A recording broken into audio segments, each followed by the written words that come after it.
Hi guys! For today's video, maggawa tayo ng insaladang talong. Ayan.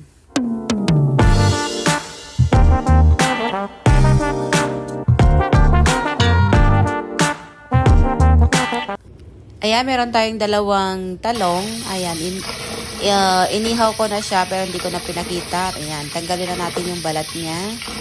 Ayan, pwede naman siyang ilaga pero gusto ko inihaw. Ayan, ito yung mga halo natin. Meron akong white onion, tomato, ginger, at saka dalawang sili.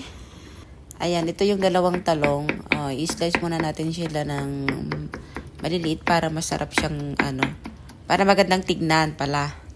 Ayan, nahalo na natin. Ayan, meron tayong bagoong.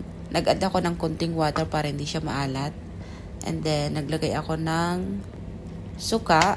Ayan, ito lang ang aking ihalo. Simple lang yung insaladang talong natin.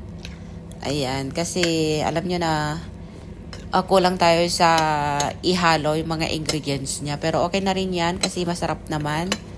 O, diba? Kahit ganito na yung aking ulam dito is super saya ko na. O, sayang guys, pwede na tayong kumain. Sayang guys, thank you for watching.